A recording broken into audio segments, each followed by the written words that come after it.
Paz do Senhor, meus irmãos. Estou aqui com meu irmão Diego. Fala, Júnior. E a gente vai bater um papo hoje sobre a Reforma Protestante. Porém, um papo diferente.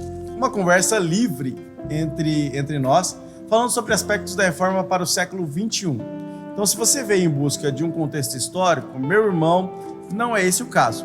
Nós remeteremos você a uma série brilhante sobre conteúdo histórico da Reforma, trazida aqui no próprio canal da AD Prudente Oficial, pelo nosso pastor Gilberto Corrêa de Andrade.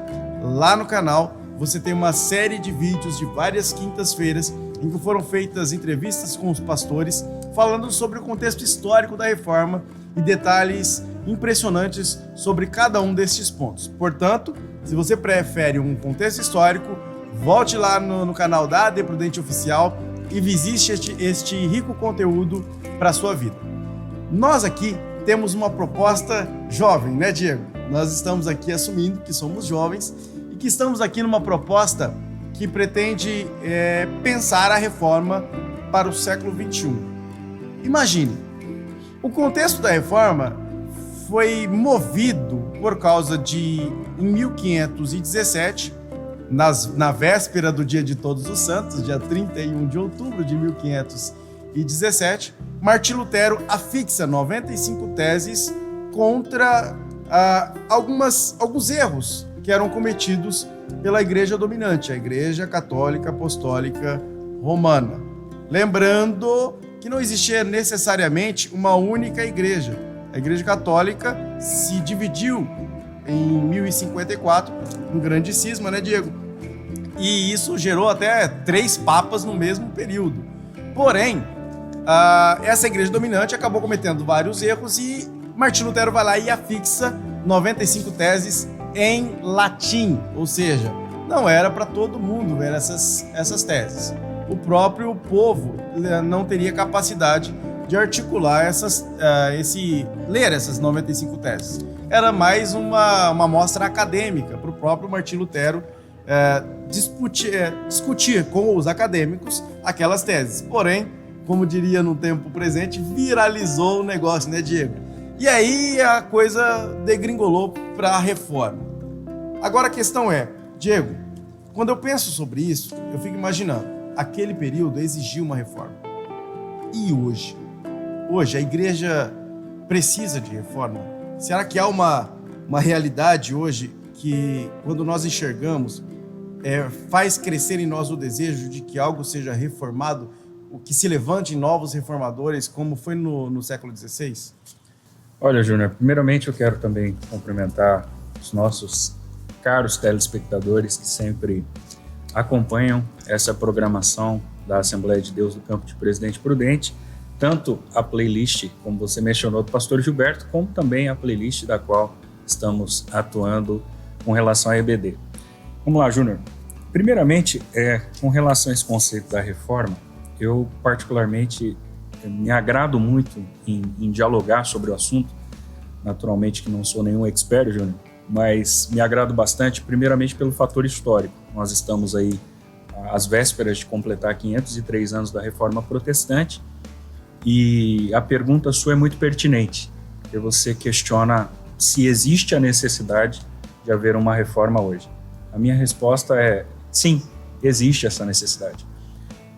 Primeiro, porque antes de pensar quais foram os pressupostos pensados para existir a reforma do século XVI, acho que seria necessário entender que quando a gente fala sobre a necessidade de uma reforma hoje, as nossas lentes elas não estão fixas numa igreja da qual pertencemos. Nós estamos falando num contexto global. Naquele período havia uma igreja, e hoje nós temos quantas igrejas? Uma imensidão. O cristianismo está multifacetado, concorda, Júnior? Então, fica difícil pensar essa ideia da reforma na contemporaneidade a partir de uma lente específica, né? Colocar uma lupa sobre um pensamento, acho que não é essa a ideia. Mas pensando grosso modo e logo incluindo todos esses segmentos, esse pensamento multifacetado, acredito que você irá convergir comigo que nós precisamos de uma reforma cultural, uma reforma ideológica, uma reforma teológica, né?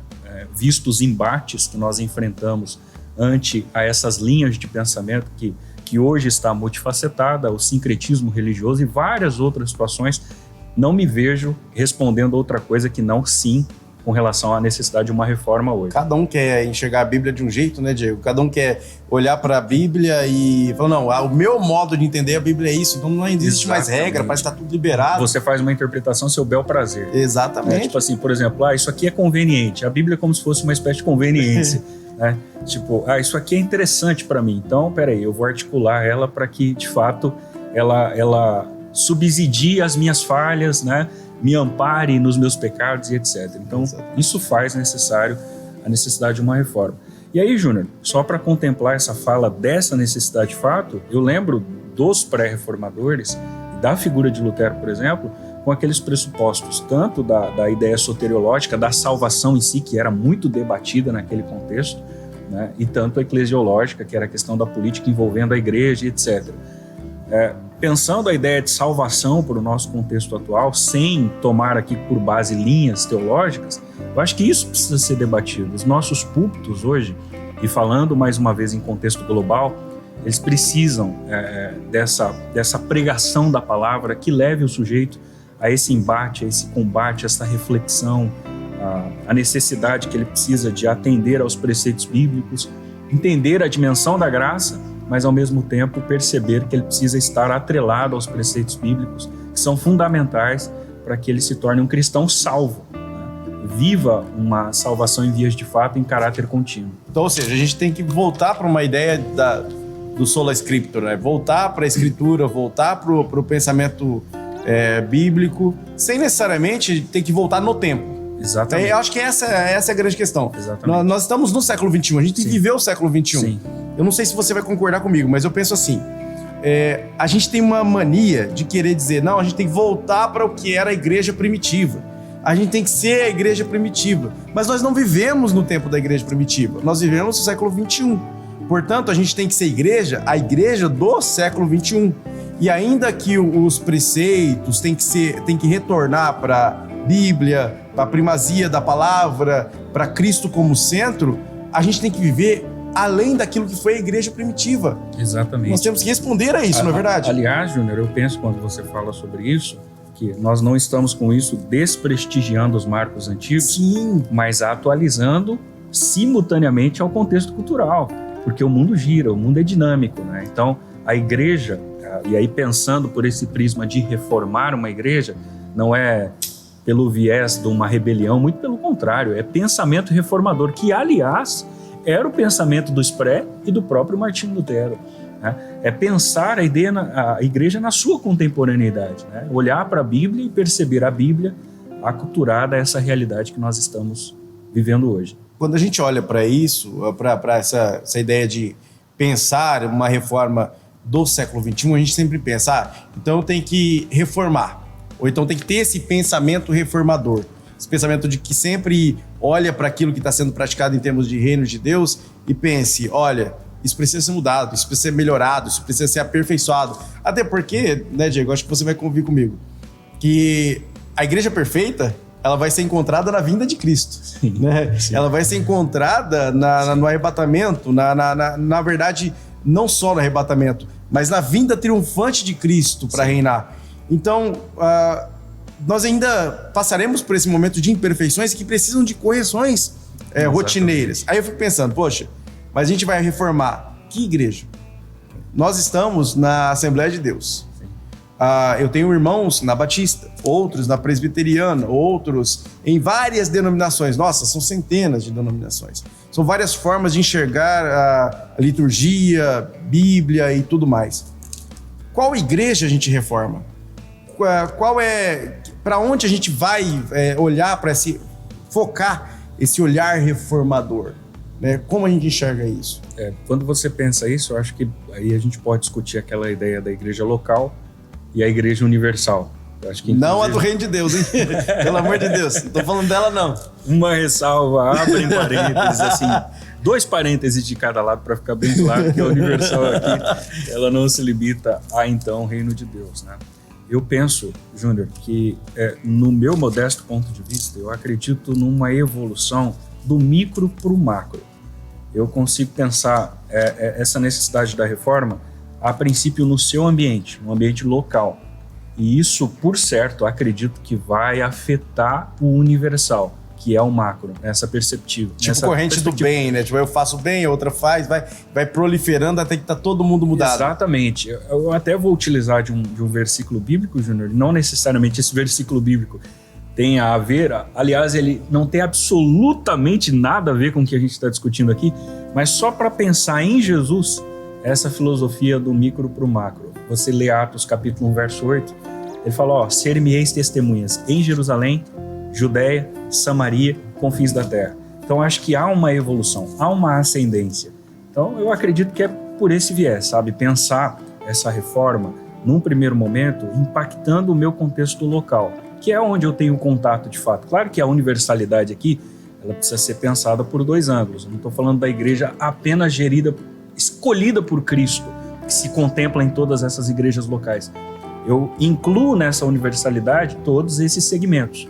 E aí, eu influenciando o meu sistema local, automaticamente isso vai ser relevante, por certo, médio, longo prazo, impactará também nestes movimentos universais. Essa reforma vai ser progressiva. Progressiva. Ela começa do centro, ela se expande para a periferia, ela vai crescendo, crescendo, crescendo, ela impacta o meu sistema religioso, o sistema religioso do meu amigo batista, o sistema religioso do meu amigo presbiteriano, de todas as várias denominações que existem, até que quando Cristo venha, ele encontre dentro de todos esses sistemas a sua igreja. E aí é a igreja universal. Então, até vou usar esse papo para a gente retirar um cisma.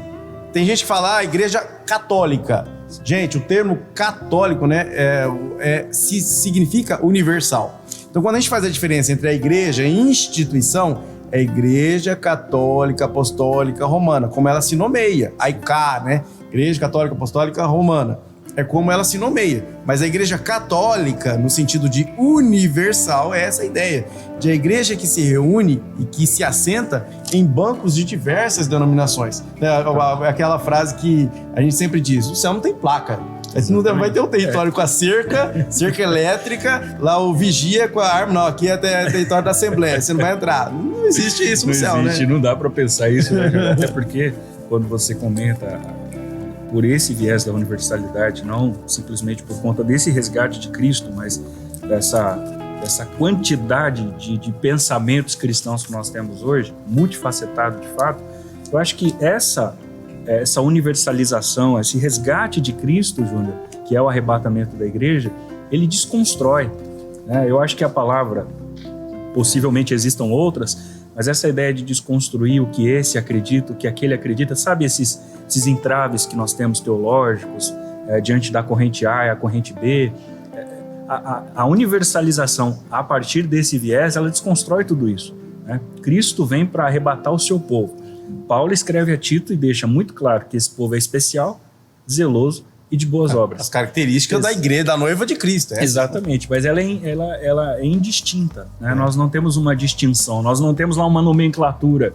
A igreja do cunho tal, do cunho tal, né? Nós temos lá uma busca de um povo que está multifacetado, esse aspecto universal, mas que Cristo vem buscar todos. E aí a gente se preocupa com esse negócio. Eu não posso, então, pegar o meu caderninho e dizer... Fulano vai, fulano não vai, fulano vai, fulano não vai. Então eu não posso dizer isso, né? Não posso. Exatamente, ou senão você ir para um velório, né? Que infelizmente tem muitas pessoas que têm essa percepção. Parece irônico, mas não é. Para você que nos ouve, nos acompanha, o sujeito vai para um velório e aí diante da face que ele vê do defunto, ele subentende se o sujeito foi salvo ou não. Quer dizer, isso... Coitados, os feios, irmãos, os feios não podem morrer porque são automaticamente condenados. E eu tô numa situação terrível desse jeito. Sim, é claro, Júnior, que eu já ouvi muito relato do brilho, né? Da pessoa que faleceu e tal. E a gente não tá aqui desprestigiando esse relato, mas o que a gente quer deixar muito claro é que esse tipo de sentença é cruel, né? E ele parte a partir de um achismo. É que o sujeito... Não, olha, eu acho... que esse sujeito aí, não sei não, hein? Quer dizer, esse tipo de pensamento é antibíblico, cabe a Deus julgar. E precisa ser reformado. Exato. Essa é a ideia, precisa ser reformado. Esse tipo de linha de pensamento que prejudica a igreja, que afasta as pessoas da conversão, que afasta as pessoas da igreja, como se da igreja como hospital, como refúgio. Toda essa linha de pensamento precisa ser reformada. E aí eu acho que cabe muito bem aquilo que você falou. A igreja local, que começa ali. A reforma começa ali. Sim. A reforma começa com o professor da escola bíblica dominical, começa com o dirigente da congregação, começa com os líderes de cada departamento, que com essa mentalidade de que precisamos estar em contínuo aperfeiçoamento, e aí eu entro num outro ponto. Esse aperfeiçoamento, ele precisa ser contínuo? Ou eu preciso, na verdade, apagar aquele incêndio que inicia? Olha, a igreja surgiu um problema e ela precisa corrigir esse rumo. Eu vou lá, corrijo, eu sou o reformador daquele ponto. Eu sou instrumento de Deus para aquele ponto. Mas depois disso eu me afasto. Não, agora isso daí já não é mais comigo. Não é minha responsabilidade, né? Eu só participo do aperfeiçoamento da igreja enquanto eu sou líder. Enquanto eu tô lá na frente, enquanto meu nome tá escrito na carteirinha. Isso. Fora disso, não, aí olha, eu não participo. Eu olho para aquilo que você começou a se propor a dizer. Eu vejo isso como uma mediocridade enorme, sabe? O sujeito que pensa... Vamos falar de um assunto que você... Claro que isso é vasto, mas uma das questões que você pontua, a questão de uma liderança, por exemplo, onde o sujeito só se vê na necessidade de contribuir enquanto líder. Isso é medíocre, né? Eu penso que é redundante, mas é o que eu vou dizer. Pensar a reforma apenas pontual é mesquinho, é minúsculo, né? Eu acho que a reforma, isso tem fundamento, né? Tem pensadores que pensam assim. Aliás, nem tudo se cria, né? A maioria das coisas se copia. E é claro que a gente não está plagiando aqui, mas a gente tem as nossas fundamentações. Eu subentendo a partir desses teóricos, Júnior, que eu preciso construir uma linearidade ao ponto de, no meu momento, enquanto líder, quer de uma situação macro ou micro, de um departamento que seja, de uma escola bíblica dominical, de um departamento juvenil, enfim, eu contribuir ao ponto de que discípulos ou futuros líderes continuem com essa parcela de contribuição. Não simplesmente limitar a minha contribuição e o outro que se vire para continuar esse processo, né? Eu acho que isso não é legal. Até porque a gente fala muito do Lutero e muita gente esquece do Melanchthon. Sim. Né? Sim. Quem seria Lutero se não fosse Felipe Melanchthon? Né? Quem seria, o que seria de Lutero se Lutero na época da Reforma teve a ajuda de 6 príncipes, 14 cidades contribuindo para que ele pudesse iniciar? Por que Lutero não foi morto? Né? Como o caso de John Hus, como o caso de outros pré-reformadores que assim que começaram a gerar problema, mataram. Por que Lutero não foi morto? Porque teve apoio. Teve uma assessoria. Porque teve quem ajudasse ele nesse todo. Quem defendesse. Quantas vezes, quando você olha a história, Felipe Melanchthon teve talvez mais contribuição para a reforma do século XVI que talvez o próprio Lutero. Exatamente. Na parte da doutrina, na parte do vamos mediar isso, não vamos ser tão calma, não vamos para ferro e fogo. Reflexivo. Então, quando a gente olha para isso e traz para o século XXI, a gente pensa, a nossa reforma ela não tem que ser uma ruptura. Sim. Ela não tem que ser eu bater de frente com a minha liderança e dizer tá tudo errado. Não é assim que funciona. Sim. Nós estávamos comentando aqui, você vai lembrar que muitas vezes o líder vê um problema, ou então alguém dentro da igreja vê um problema e vai levar para o líder e só leva o problema. Sim. Mas não leva uma opção de solução. Não leva 2 ou 3 opções de alternativas para que aquilo seja solucionado. Sim. Então, que tipo de crente que eu sou que quer uma reforma na minha igreja, mas não proponho nada? Exatamente. E aí eu olho para isso, Júnior, voltando para esse fundo histórico que você também comentou, ela não pode ser lida como pontual, mas contínua justamente por essa questão histórica. Você olha lá, desde os albigenses, sul da França, com toda aquela influência, aí você tem os valdenses, você passa pela figura de Wycliffe, né, com a tradução da Bíblia, influenciando Praga, influenciando Boêmia, que na verdade Wycliffe morre, faz a tradução bíblica, mas os murmuradores, os lollardos, os sussurradores, vão continuar esse processo. Sabe, isso é impactante, Júnior. Tem alguém para continuar. Exatamente. Eu olho para o Wycliffe e eu consigo entender assim, um sujeito que não foi detentor do conhecimento. E assim, o que precisa ser levado em consideração é que o índice de analfabetismo naquela época era enorme. Ele não só contribuiu para uma literatura cristã, ele impactou a sociedade, né? Enfim, então eu vejo os Lollardos ali, que são seus discípulos, que dão sequência, inclusive responsável um deles para chegar em Hus, o impacto da continuidade da reforma, né? Aí você me levanta outro ponto. Aí, nesse caso, eu vou trazer outra discussão aqui. Sim. A reforma, ela não abarca só essa parte religiosa, não abarca só a igreja. Não. Né? Porque assim como você mesmo disse, a igreja, os Lollardos, a Wycliffe, todo o contexto da pré-reforma, ela impactou também o contexto social, econômico, político da época. Então influenciou muito também e nos chama a pensar assim, se eu preciso de reformar, se eu vejo a necessidade de reforma no meu contexto local, eu também preciso pensar na minha ambiência, na minha sociedade, no lugar onde eu vivo, nos meus vizinhos, na minha cidade. Ou seja, é também um movimento político. Exatamente, porque senão você pensa dentro de um quadrado. Exatamente. Não é? É como se a igreja fosse alocada da sociedade. Ou seja, por exemplo, eu vim para a igreja, eu pertenço a uma igreja, mas o meu pensamento é exclusivo a ela. Eu não penso no meu bairro, eu não penso na minha cidade, eu não penso politicamente. Aquela deturpação nós somos a embaixada de Cristo. Isso, então o território aqui, acabou. A gente não é influenciado pelo meio externo. Não, peraí. A igreja ela tem atribuições políticas, ela tem atribuições econômicas, ela tem fundo social, ela tem solidariedade, ela tem envolvimento com... Ela é uma empresa também, porque tem CNPJ. Ela é organismo e organização. Exatamente, organismo e organização. Então, se eu não me movo dentro desse contexto também, então o que eu estou fazendo na sociedade? Eu estou esperando simplesmente a volta de Cristo, sem agir, sem me movimentar. Fraco, né? Esse cristianismo é muito fraco. Você tocou num assunto fenomenal. É um cristianismo fraco. Isso é medíocre, é triste. E aí, como a igreja pode impactar? E aí, Júnior, só para pegar mais um ganchinho dessa fala, Elienay Cabral escreveu isso há mais de uma década, uma revista, eu lembro da CPAD, e ele dizia o seguinte, que o evangelho, nessa perspectiva, ele se torna genérico, barato. Né? Com todo respeito ao medicamento isso genérico. Isso sim é graça barata. Exatamente, isso sim é graça barata. Sabe? E aí eu penso, tudo isso que você comentou a respeito dessa perspectiva que se continua, que se perpetua, o quanto isso é impactante, sabe? Todos esses elementos que você traz, esse fundo histórico, isso que a gente está debatendo aqui, isso é absolutamente necessário, sabe, Júnior?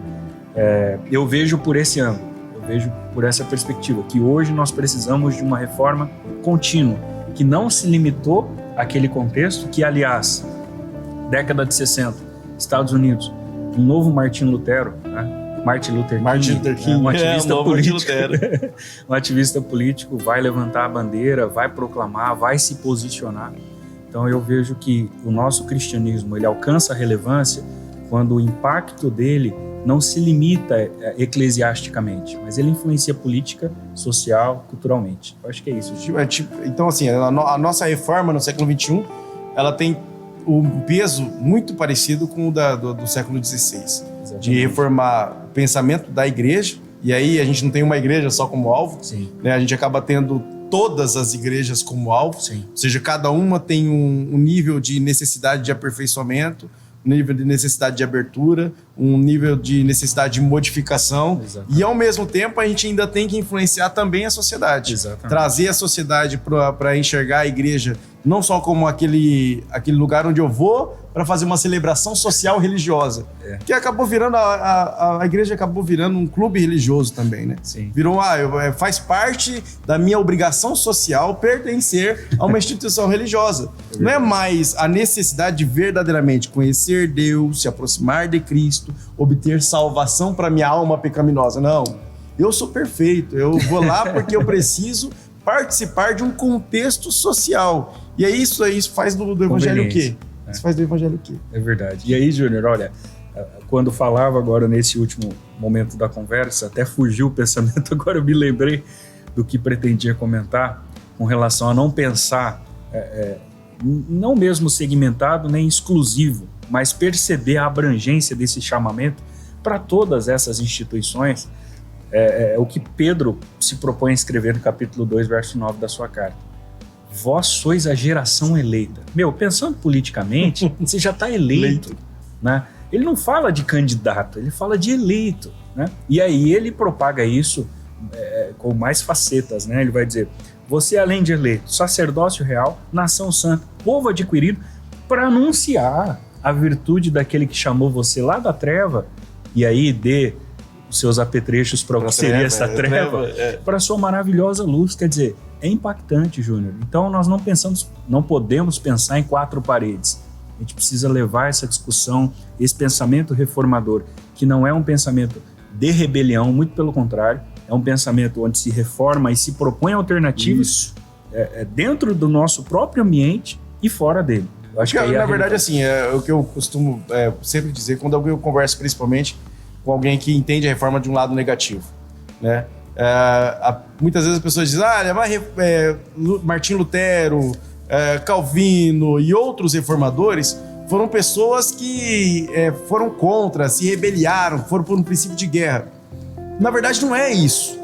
Martim Lutero nunca teve a pretensão inicial de criar uma nova religião, uma nova igreja. Ele queria que a igreja a qual ele pertencia e a quem ele amava, a qual ele amava, se modificasse, apagasse os seus erros e voltasse para sola scriptura, sola fide, que voltasse a dar glória somente a Deus, que voltasse para os princípios que fundamentaram o credo apostólico. Sim. E aí, nós olhando para hoje, também temos essa pretensão. Não é a de criar uma igreja, porque não precisamos mais disso. Há uma multiplicidade de igrejas e denominações.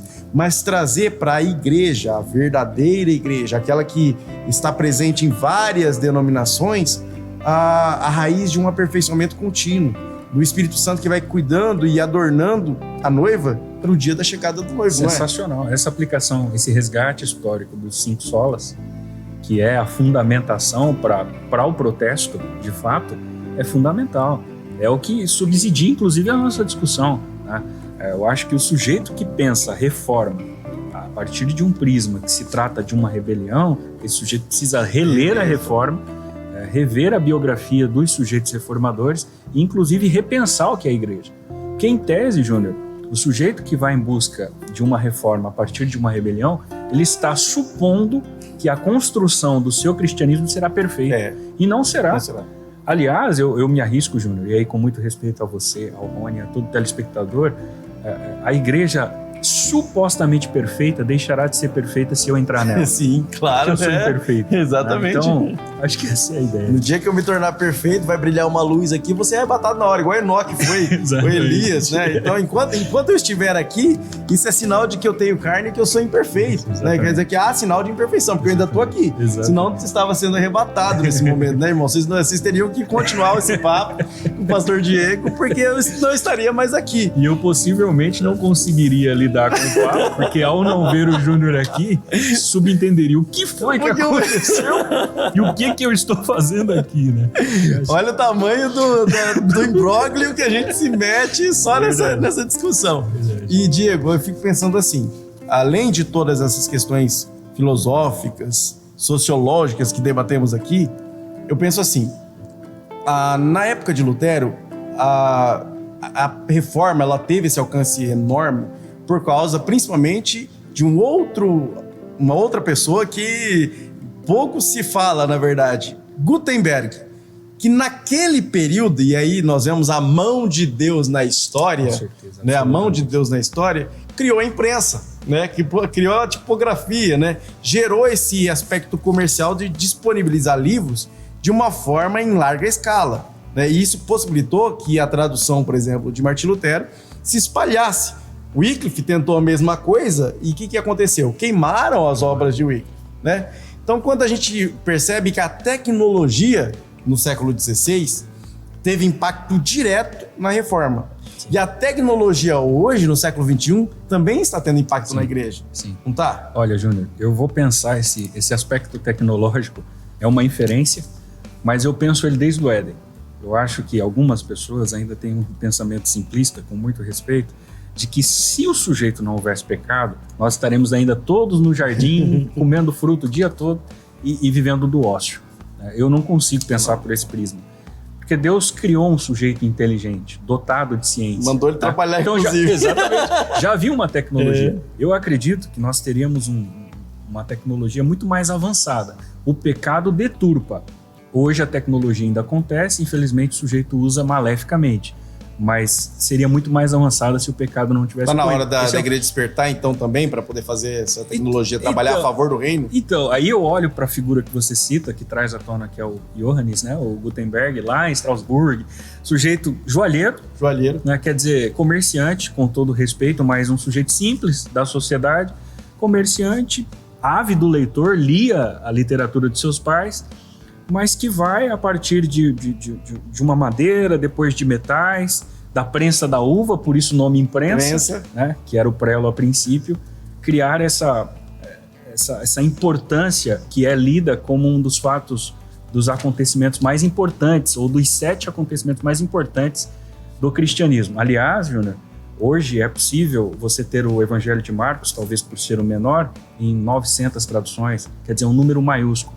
Então, pensar isso tecnologicamente para o nosso contexto, e hoje com abarrotados de informações, eu li um teórico recentemente, Júnior, se você me permite dizer, e o sujeito escrevia o seguinte, ele dizia que, olha que diferença abismal, absurda.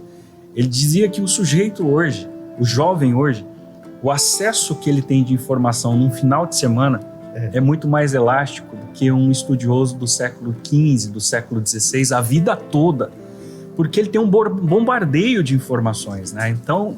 Eu estava vendo eu vou contribuir com o que você está falando, que eu vi um especialista em segurança da informação falando sobre isso, que o que a gente concorda naquele aplicativo que a gente baixa, né? Falou, você concorda, os termos e condições, você revela mais dados para aquilo ali do que Hitler teve em toda a investigação dele durante a Segunda Guerra Mundial no seu serviço secreto. Então, nós hoje temos um acesso à informação e damos informação a um nível extremo para a sociedade e para tudo que nos rodeia. Como usar essa informação de forma que ela contribua? Eu penso, Júnior, que a gente precisa tomar alguns cuidados. A tecnologia, que a mídia social hoje é uma tecnologia, não deixa de ser, a gente pensa, por exemplo, o quesito verdade.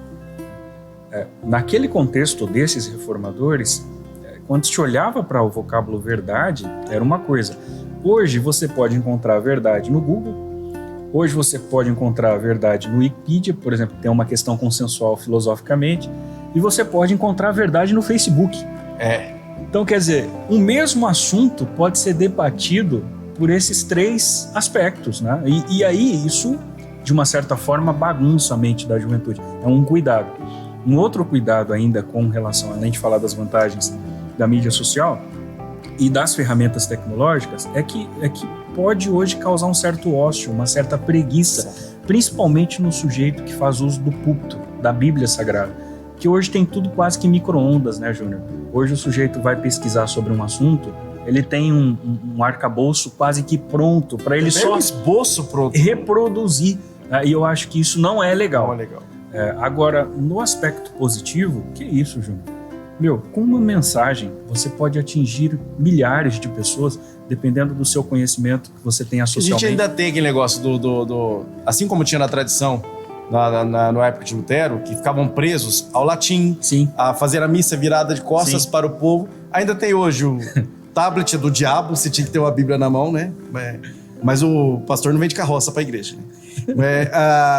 Toda uma versão à tecnologia, né? Uma versão à ideia de que a tecnologia pode nos ajudar no evangelho ao invés de prejudicar. O uso da mídia social, meu Deus, de jeito nenhum. A igreja não pode ter rede social, a igreja não pode ter canal no YouTube. E aí, João, como a gente alcançaria as pessoas? E aí o problema é que durante tanto tempo, né, é uma crítica, mas ela é construtiva. Os anciãos vão entender a minha fala. Durante tanto tempo, a gente deu tanta coisa pro diabo, né? A televisão é do diabo, a internet é do diabo. a praia do diabo. Quer dizer, ele foi fazendo uso disso, porque o diabo já é sagaz por si só. Perspicácia é um assunto que a gente tem debatido aí na história de Jó na escola dominical. Então, Júnior, eu vejo assim, além dele já ter essa perspicácia, a gente ainda joga tudo para ele faz uso. Está dando, né? Exatamente. Então, eu não fiz essa pesquisa, não sei se você tem essa informação, se o sujeito tem mais coisas boas ou ruins para encontrar numa pesquisa rápida no Google. Eu vou falar sem fundamento, mas eu acredito que aquilo que pende por mal é muito maior. Mas vamos fazer uma analogia do dia a dia. Quando é que eu vou perguntar? Vou perguntar para você. Vamos lá. Diego, você não vai fazer a gravação comigo, não? Quantos não eu disse? Não era mais fácil eu dizer, Diego, vai fazer a gravação? Sim. Eu tenho que dizer, não. Aí você responde pra mim, não, vou sim. Olha quantos vícios a gente tem de negativar as coisas primeiro e depois trazer o pensamento de aspecto positivo. A gente fica atrasado. Quanto de atraso a gente teve em não se apropriar da tecnologia como uma ferramenta de combate ao inimigo. Exatamente. E não exatamente ofertando a ele como se pertencesse a ele desde o início. Aliás, isso impacta as crianças, João. Sim. Montessori, que atuou muito mais na Itália... agora o pedagogo falando. Não. Vamos ouvir o pedagogo falar. Não. Ela, principalmente, ela fala dessa questão do que fica numa pronúncia para a criança, especialmente nesse período sensorial. Né? A mãe tem a tendência muito de evidenciar o não. Então ela fala uma frase, mas evidencia o não. Aquilo impacta para a criança. Eu tenho um menino de 3 anos em casa que ele faz. Só que ele faz sabendo que não pode fazer, porque o não impactou ele, sabe? Claro que falta talvez o aparato cognitivo para ele não fazer aquilo, mas o não foi tão impactante, Júnior, que gravou, que ficou fixado. E isso é com adultos também. Então, hoje eu percebo, já que estamos falando de reforma, que precisa dessa abertura para a mídia social, com decência, com ordem, né? Utilizando corretamente. Com pessoas que tenham noção, né? Que tenham respeito, que sabem entrar, que sabem sair. Né? A gente não pode usar a mídia social para atacar, para deturpar, para manchar a imagem de ninguém, mas nós podemos, por exemplo, Júnior, transmitir um culto para quantas pessoas? Para um sujeito que está acamado, internado, hospitalizado, que pode acompanhar a nossa transmissão. A minha igreja local, ela tem tantos membros. A minha igreja local com mídia social tem muito mais. Com certeza. Então você tem novos adeptos, né? É claro, eu particularmente, e aí pareça um conservadorismo, mas eu defendo o presencial. Na verdade, Sim. Não sou eu, né? Aí eu me coloquei numa posição muito alta. Eu preciso abaixar um pouquinho a bola para entender que, na verdade, a Bíblia fala da importância do congregar. Sim. E que isso fique claro para os nossos ouvintes. Com certeza. De maneira alguma, a gente está substituindo. Adicionando. Perfeitamente. É uma nova alternativa que se tem para o sujeito que está no trabalho, que devido a trabalhos de faculdade não pode estar no culto, mas pode acompanhar simultaneamente a transmissão e vários outros, né? Hoje você pode lidar com as nossas crianças, por exemplo, as professoras do departamento infantil, remotamente. A criança está em casa, mas a professora ela bola um conteúdo que vai atingir essas crianças, que vai combater com as múltiplas informações que essa criança recebe todos os dias. Quanto a gente concorre, né? Exatamente, porque a TV ela não para, Júnior. Né? A impressa, a falada principalmente, todos os dias você encontra uma gama de novidades para as nossas crianças. Eles estão num período de construção, um período operatório, tanto informal quanto formal, e nesse processo eles são bombardeados por informações que, se nós não combatermos, possivelmente serão convencidos. Eu me lembrei agora de uma citação de uma professora. Eu estava estudando sobre nativos digitais, que eram essas crianças. É um conceito trazido por um cientista, um psicólogo chamado Mark Prensky, que você conhece. E ele fala que a criança, antes de chegar na escola, no período letivo, ela tem 4.000 horas de TV. Que isso?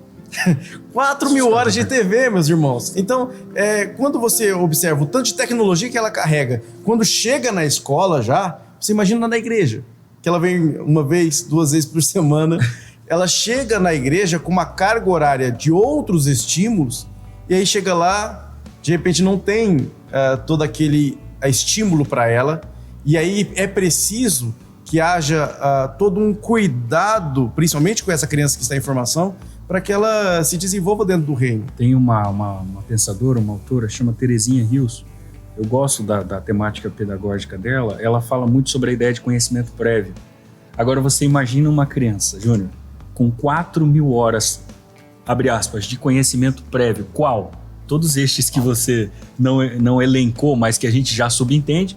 Ele chega numa igreja e o que a gente se propõe a dar para essa criança? O que a gente precisa reformar nesse aspecto, Júnior, já que a gente entrou nesse assunto? Por exemplo, as crianças, converso muito isso com o pastor Cleiton, em Pirapozinho, sempre foi dado um jeitinho para as crianças. As crianças chegaram para o culto, tem um quartinho ali, ó, adapta aquele quartinho, coloca as crianças lá. Para elas ficarem inquietas, não para ela elas aprender. Vão atrapalhar o culto, né? Misericórdia. Esse menino fica correndo no corredor, tá atrapalhando o meu sermão, então dá um jeitinho, né? Criança não pode ser pensada assim. E eu acho que a mídia social ela veio para impactar nesse aspecto, tem muito para contribuir.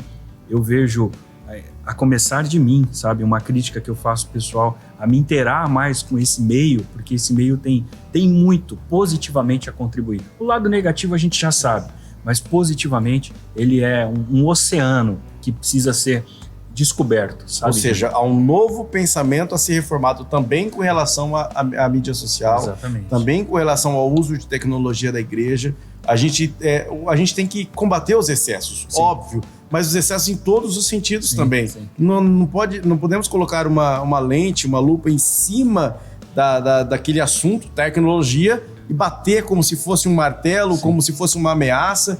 Na verdade, utilizando a mídia, utilizando a tecnologia como modo de propagar o reino de Deus e o modo correto, sim, de olhar para a Bíblia e para a igreja. Porque se a gente não fizer isso, o diabo vai fazer. Exatamente. Aquele espaço que a gente não ocupar, ensinando o que é correto, o diabo vai usá-lo ensinando o que é errado.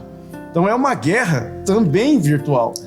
Dentro do que a gente chama de cyberespaço, né, o espaço existente dentro da rede, também é uma guerra. E é uma guerra que a gente tem que travar, que a gente é chamado a travar. Sim. Tem muita gente que ignora isso, sim, e acaba colhendo dentro da própria casa. Sim. E aí fala, por que está acontecendo isso? O diabo está destruindo a minha família. Mas muitas vezes era uma questão de prevenção, uma questão de apologia, sim, de lutar contra, de mostrar a verdade em detrimento à mentira, de corresponder, de falar para a criança, para o pai, para a mãe, de se inteirar de que aquilo que está entrando dentro de casa, às vezes por um meio tecnológico, ele precisa passar por um filtro, né? Por um filtro. E esse filtro é o pai e a mãe, é o sacerdote da casa, mas que tipo de filtro ele é, né? Exatamente. Aí, Júnior, eu pego um gancho nisso que você está dizendo, eu me lembro de uma situação, e antes de comentar essa situação e voltar a palavra para ti, essa questão que a gente debate, por fim, desses impactos da mídia social e dessa abertura que o sujeito precisa dar, a mente do sujeito precisa ser como um paraquedas, né? Precisa ser aberta. Porque se a gente viver o cristianismo de maneira fechada, quadrada, e quando eu digo quadrada aqui, irmãos, não é no sentido do conservadorismo, não é isso. É no sentido de não se abrir para novos conhecimentos. Você olha para a Bíblia, Júnior, e pensa pensamentos remotos. Na Bíblia, os filhos de Lameque foram sujeitos que pensaram a própria engenharia, pensaram a música, e que esses pensamentos, os filhos de Lameque, eram terríveis. Biblicamente não eram homens bons, mas esses pensamentos, a pecuária, foram situações adotadas futuramente por Abraão, por Moisés, pelo próprio Davi, que inclui a harpa dentro da cerimônia que havia agora no templo, então quer dizer, no tabernáculo e futuramente no templo. Então quer dizer, é uma abertura, sabe? Eu acho que o sujeito não pode ser engessado. Ele tem que pensar de uma maneira flexível, inclusiva, e claro, o filtro é sensacional. Eu acho que salvo engano, acho que 10, 18 de Romanos, né, tem um pouco a ver com isso. A fé vem pelo ouvir pela palavra. Quer dizer, é um filtro, né? O pai e a mãe é um papel fundamental domiciliar que faz esse papel para a criança, e nós, enquanto adultos, especialmente pela Bíblia Sagrada, a gente consegue filtrar, reter o que é bom, tocar a vida servindo a Deus. Nossa, Tiago, isso daí o tempo é insuficiente para a gente trazer tudo sobre a reforma. Mas a gente tem aí, quem sabe, ano que vem a oportunidade de aprofundar isso com mais intensidade. Mas o que eu acho importante, então, resumir para nós, eu acho que você vai concordar com esse resumo, é que sim, a gente precisa de uma reforma. Essa reforma tem que ser contínua e ela tem que usar todas as armas possíveis, inclusive, ou até mesmo, principalmente, as armas que estão disponíveis no nosso tempo. Sim. A tecnologia, o que aparece. Sim.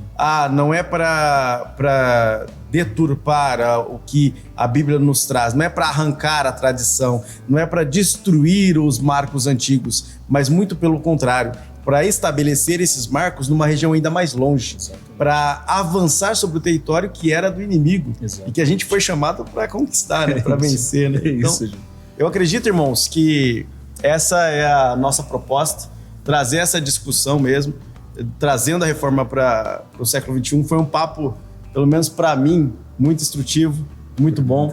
Espero que para você também. E eu vou me despedir aqui, vou dar a palavra para o pastor Diego se despedir, mas eu vou me despedir pedindo a você que participe conosco desse papo. Ele é um papo movido a 4 pessoas. Eu, pastor Diego, o Rony aqui na técnica, fazendo seus apontamentos aqui, que você não está conseguindo ver, mas nós vemos.